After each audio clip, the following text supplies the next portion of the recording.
All right. I've got Esther here with me, who is going to talk about being a queer mystic. So let's start by unraveling that term. Yeah, absolutely. Yeah, for me, the queer and the mystic. So I'm a queer woman. This is the label I'm using for myself at the moment. And it's to me, queer feels just really expansive and free. And it's kind of vague and it kind of can mean so many things. You can queer so many things. So that's why I really like it for myself, because I feel like I'm very much on a journey of questioning and in inquiring into gender and identity and sexuality and just all these facets of our identity, really. And then the mystic is something a bit more recent. It's a word that I really like. I've been embracing things like intuition and channeling. And one of the last things that's been happening, one of the latest things that's been happening is like I get symbols. So I kind of get these symbols that land. So I draw them up and then it's like some of them step forward and say like, I need to be seen more widely. So I draw them up in a more sort of accurate mathematical way. And then they kind of also I get a sense of them and I get a sense of what color they want to be seen as and all that stuff.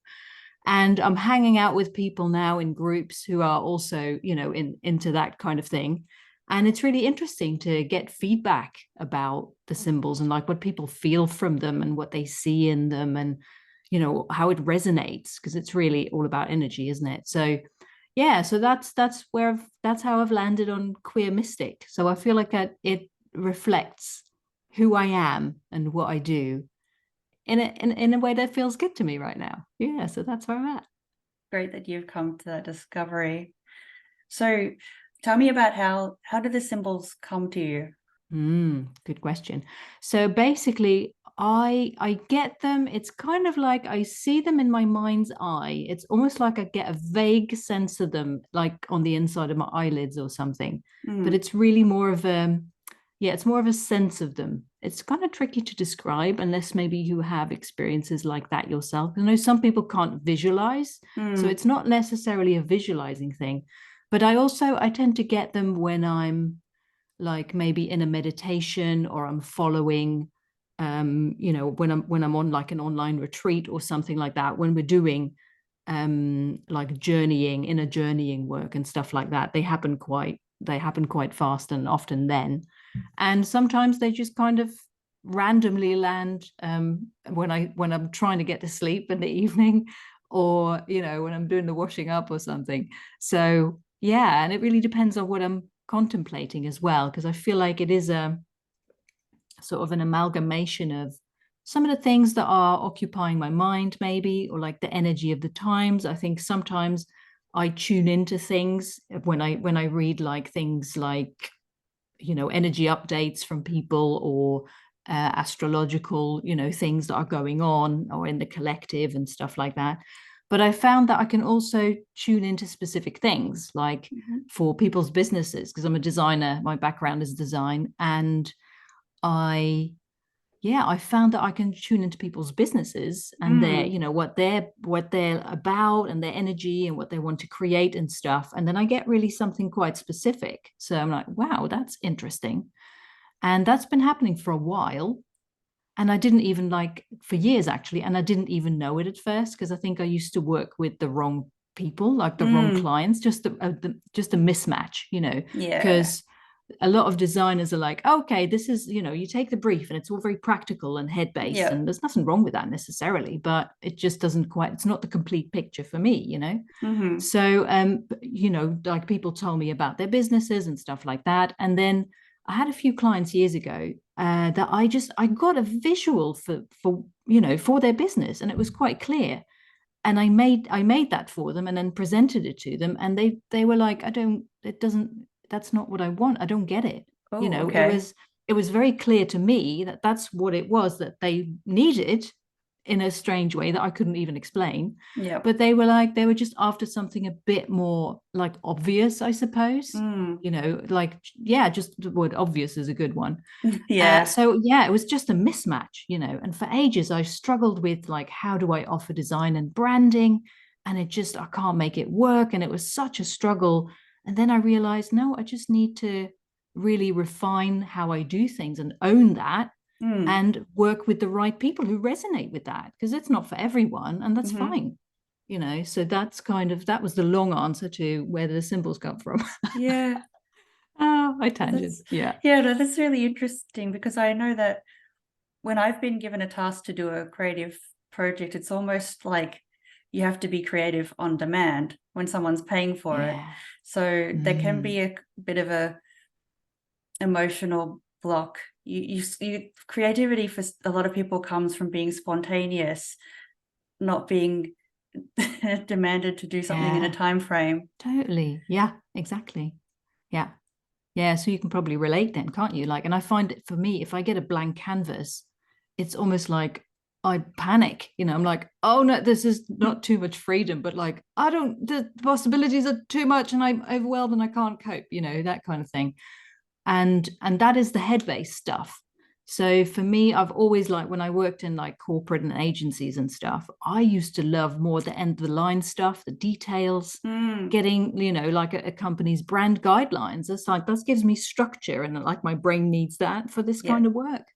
So that's what I was happy working in. And like, when I worked in agencies, I was an art worker. So the art directors would like create the style. They use the blank canvas in a way that, you know, that was great for them. They loved that. And then they came to me with that and like, this is the style. And now we're going to create a product brochure, you know, in this style. And I was like, oh, brilliant, thanks. You know, and I've got a style to follow, and that's great. So this is very different way of doing things, really. And I'm still trying to figure it out, or I'm still like trusting the process, you know, because a mm, very different, I don't know if it's like different part of the brain or whatever, it even bypasses the brain. It's energetic and it's intuitive yeah. and instinctive in ways, you know. Yeah. Yeah. Do you feel like you use your intuition in your work, or do you feel like it's quite structured, head based? Do you feel it's a balance? It probably is a balance, but Yeah, of course. I do believe there's a mix of the two, logic and intuition. The kind of work I do, I need to look at what's practical and real and what's in front of me. So I look at data to provide evidence of what's real, but then mm, I also sort of need to use a bit of intuition when it comes to what you need to say. yeah, that makes sense. What sort of frame of mind is your customer in when you're creating this ad or this landing page? Hmm. Yeah, totally. Totally. And it might vary. Like, that's, I think that's the beauty of bringing the intuition in, because you've got your basic structure, like I used to have my brand guidelines, and then you also allow for that fluidity, I suppose, to for it to take shape for however the person needs it to be. So yeah, it's not as rigid. So there's more freedom in that, I feel. Hmm. Yeah. Yeah. All right. So tell me, what kind of what kind of person would seek out your design services? Mm. So I'm finding that more recently, sort of in the work that I'm doing now, or in the approach that I have now, Yeah. it's mostly people who know me reasonably well, that I'm in Hmm. groups with and things like that. I've been finding they reach out a lot, or for the most part. So yeah, it's really people who are, you know, on the spiritual side of things, on the Yeah. woo-woo side of things, who just like click with that. I think they just need to. I mean, on my website, I've got a load of the symbols I've created that I share sort of on Instagram and Facebook. Yeah. So I think it's mostly people who are in that way attuned to the energies of it. And Hmm. a lot of them have said, like, not that there's tons of them, but a lot of that group have said, like, I saw your symbol and it just evoked a response in me. Like, I had either an emotional reaction or something in my energy started to move or shift, or I had this sense of warmth. It's a very like sensory thing and energetic, like a feeling. You know, they just get that clicking into place. So that's the kind of person who tends to be drawn to my work now. Yeah. Yeah, it's a really interesting shift. Yeah. Yeah. Yeah, that's so good. And I guess that wouldn't have happened if you, well, first of all, didn't go on this path of discovery, but also you had to start putting yourself out there at some point. Mm. Yep. Yeah, that's a whole other story, really. I think a lot of us, like, as a woman, I guess that's my experience of having been socialized as one. Mm-hmm. It's really hard when you. I feel like entrepreneurship is a personal growth journey like no other, really. I think parenthood is another one, but that is one I have no experience of. So yeah, I really struggled with visibility for one, like feeling safe. I feel like my nervous system just freaked the hell out a lot of the time if I have to put something out. I've struggled with pricing my work. I found it really hard to charge money for it, good money for it. And that's a journey I'm still on. I'm not like in a place where I'm like, yeah, I figured all this out now, because I have not. But this is an ongoing journey. So yeah, pricing, visibility, yeah, boundaries, that's another one. Communication, I guess, to really reach the right people to work with. Yeah. And sort of just a filter. You need a filter, and that's a good thing, because I think a lot of us are like, oh, I'm doing this thing and now I need to reach everyone and I can work for everyone and with everyone. It's like, no, no. But it's understandable, isn't it? So yeah, it's really good to be specific and to be, an acquired taste, I suppose, in your work and in your personality. So yeah, I think it's great. So that's all just stuff I've been learning from other people like, Tash and other mentors and peers over time. And it's a great place to be in. And it's really hard as well. It's like, I love it so much. I love working for myself, being my own boss, putting work in the world that is meaningful to me. And I feel like that I'm passionate about, and that I feel like empowers other people. And also it is hard. There's insecurity, there's, really sporadic income, there's self-doubt, there's inner critic stuff, there's a lot of stuff that comes up. Basically, it will trigger all your stuff. Yeah. Yeah. Yeah, you may have found that yourself. I understand that. Yeah, I do. Yeah.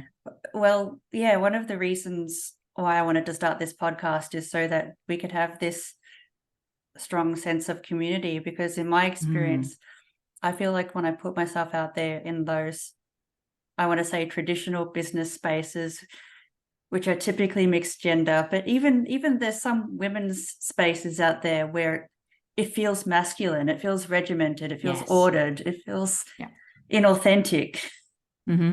Yeah, it's totally. I feel like especially as women and other, gender expansive folks, but like we've all fallen into this hustle culture, this like the old masculine ways of doing things, just like, you go, and all that stuff. And it's like, seriously, I've tried it. I mean, in human design, I'm a manifesting generator, and we have a lot of energy, and I'm multi-passionate, and I'm like, I have a lot of energy to do things and go.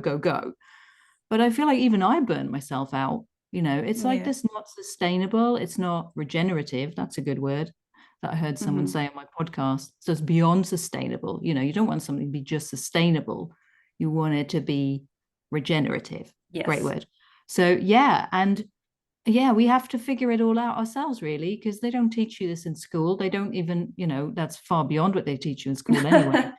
But like, yeah, we have to find our own balance and our own way of doing things, and start to value our own bodies and systems, and like how you have to get to know yourself, and like, what do I need? What do I want for my business? What does success mean to me? Exactly. Our all minds, that stuff. Our minds and bodies were not designed for this work culture, right? This modern work culture.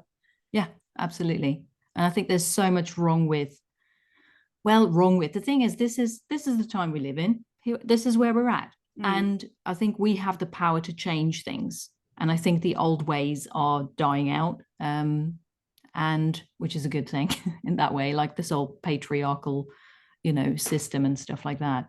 And I feel like, we have to figure it out ourselves. We have to figure out what works for us. And I think in doing that, we offer a great example to other people. Like, this is how I do things, and this is how I show up, and I'm not for everyone.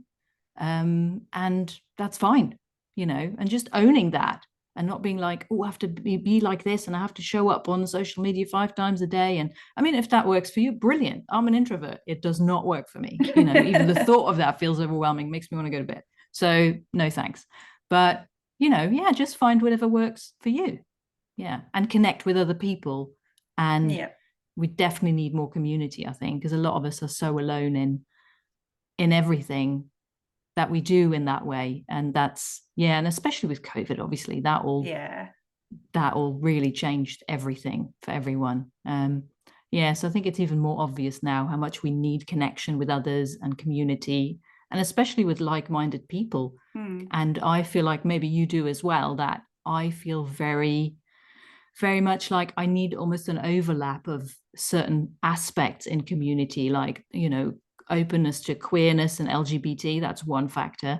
There's like the, you know, the spiritual spaces. That's another factor. And also neurodivergence. So I've been learning about my own neurodivergence over the last few years, and that's been really interesting. And those are the people that I connect with the most, I find, and that just get me, you know. So yeah. Yeah, it's a big sigh of relief when I find those people as well. Finally stop masking. Right? Yeah.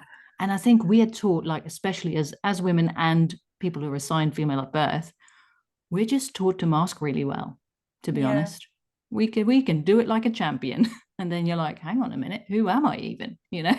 So yeah, it's all part of the journey, isn't it? Yeah. Yeah. I don't know what exactly what your upbringing was like, but coming back to, you know, the way things were back in school, you know, that you're not being taught how to live authentically, you're being taught how to exist in a workforce. Exactly. Yeah. That's what you get prepared for, isn't it? Yep.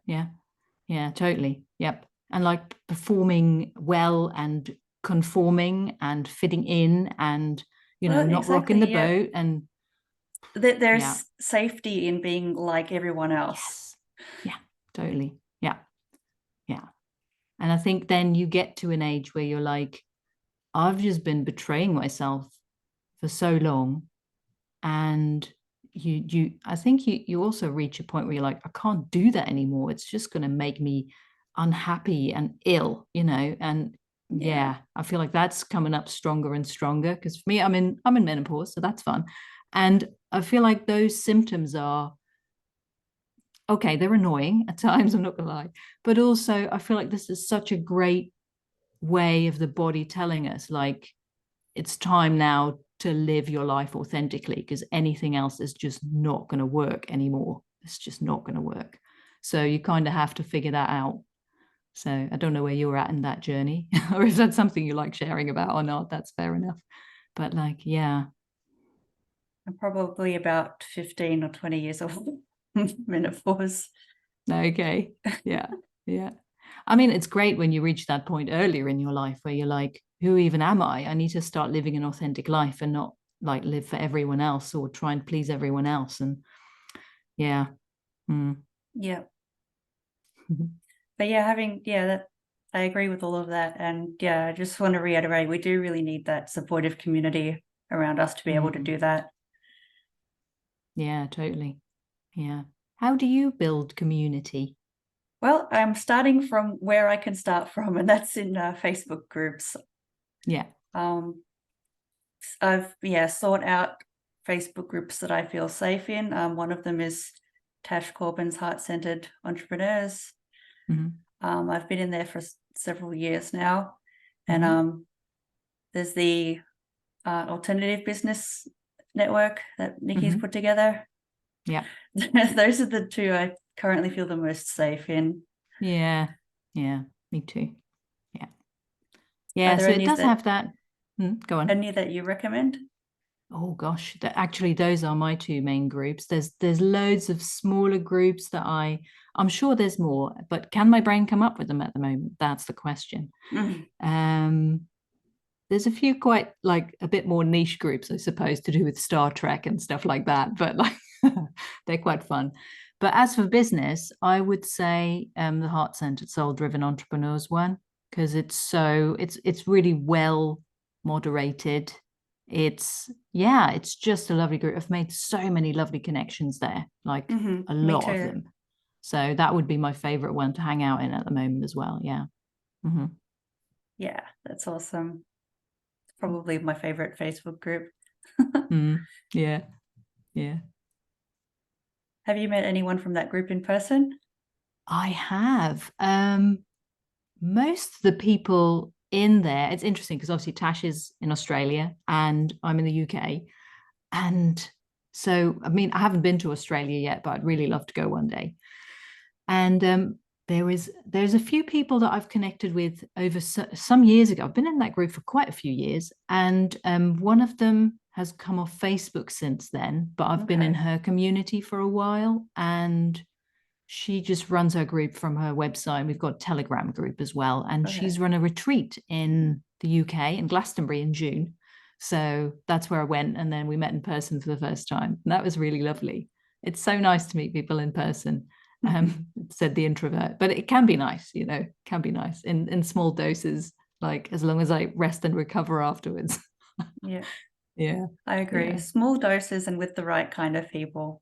Exactly. Yeah. Because I'm happy to meet people in person. It's just that what I find the communities that are available to me that are in my local area are just they don't have the right people for me. Yeah, I can relate to that a lot. If I was to go like networking, local networking, I'm like, that is just completely pointless in my book, you know, because I feel like because of what I do is quite niche for one. Yeah. I guess who I am is quite niche for one, for two. And yeah, I feel like that it's just not the right environment for me. And it just feels like why bother really, you know? So yeah, I would rather save my energy and meet up with the right people less often than do like a monthly networking thing here, because that just sounds excruciating to me, to be honest.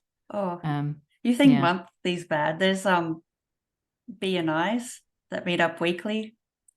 Oh gosh. Weekly at 7 in the morning. Who wants to do that at 7 in the morning? I'm not a morning person. Like, no. Wow. No my thanks. colleague Kim actually goes to one. She's Yeah. our BNI representative. Right. Yeah.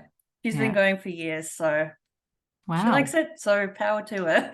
Exactly. Yeah. If that's your thing, brilliant. Embrace it. But nope. No, not for me Not either. me. No. Yeah. So this is like when we started our conversation, it was 11 a.m. UK time. And that's kind of the earliest I'd like to show up for things now, to be fair. And that's a good job because I like to just get up in my own time and then take it easy and maybe do a bit of reading or go outside or, you know, whatever, like wake up gently. I feel like that suits me. So, yeah. Yeah. Yeah. Perfect. You can catch people in Melbourne and Sydney just before they go to bed. Yeah. Like me. Nice. Yeah, I'm happy with, you know, meeting up with Australians who are like evening people or really early morning people, because I've got a call coming up with someone, which is I think, is it 8 p.m.? It's their 5 a.m. They're this really early bird. Oh, I'm like, okay. brilliant. If that works for you, then great. But yeah, that's not the kind of time that I would want to be showing up now. Yeah. Fair enough. Okay. Well, I think I've reached the point where I'd like to wrap this up. So before we log off, have you got a website or a program or a link that you'd like to plug? Oh, yeah, I would love to actually. So for my work as the queer mystic design type work, you can find at estherlemons.com, which is ESTHERLEMMENS, Dutch spelling, .com. So you can find all that there. And also I've got a podcast called 50 Shades of Gender, where I share conversations with people from beyond the gender binary. And that's 50shadesofgender.com, as in FIFTY. And I'm also launching an allyship course to help people, especially anyone but people in business, especially entrepreneurs, to be more inclusive and aware of, you know, gender diversity in day-to-day life and work and all other places, really. So that's my next thing that I'm doing, which I'm very excited about and also terrified about, but also excited about. So yeah. It's interesting times for that sort of thing. Actually, I found out Mm. recently that it was recently, the law has been altered so that it's no longer illegal to misgender children in school. Oh yeah, yeah, I've heard about that. Yeah, yeah.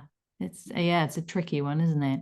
And I think you know, awareness and education is key with that. So if people have more freedom to approach things in a way that they feel is right, which I Mhm. guess is what that is, it's even more important to, you know, help people understand and be more open and compassionate towards people of all genders, really. Yeah.